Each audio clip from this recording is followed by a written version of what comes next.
Kisah pilu ayah dari Brigadir J yang lelah, namun pantang menyerah mencari keadilan untuk anaknya yang tewas ditembak di rumah Verdi Sambo.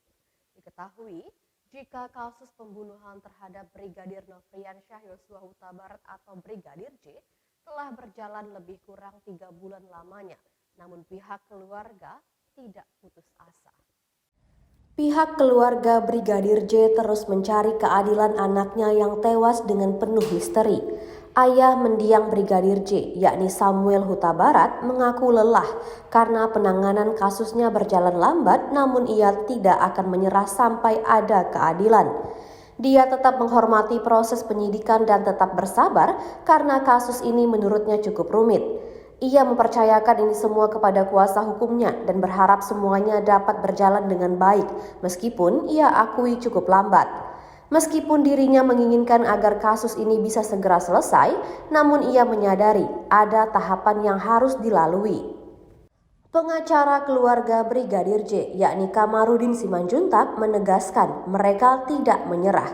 Kamarudin mengatakan keluarga hanya bersiap-siap kecewa karena proses pengusutan dugaan pembunuhan berencana Brigadir J yang berbelit-belit.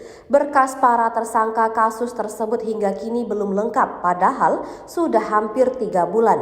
Meski demikian, pihaknya akan tetap mengawasi dan mengawal kasus ini.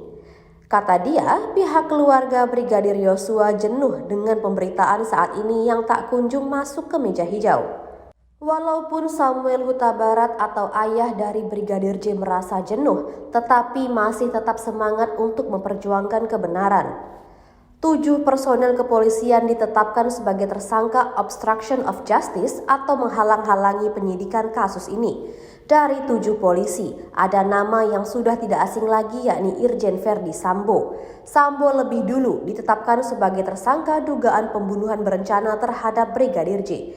Dia juga diduga menjadi otak dari pembunuhan tersebut. Kemudian para tersangka perkara obstruction of justice lainnya, yakni Brigjen Hendra Kurniawan, Kombes Agus Nurpatria, AKBP Arif Rahman Arifin, Kompol Baikuni Wibowo, Kompol Cuk Putranto, dan AKP Irfan Widianto.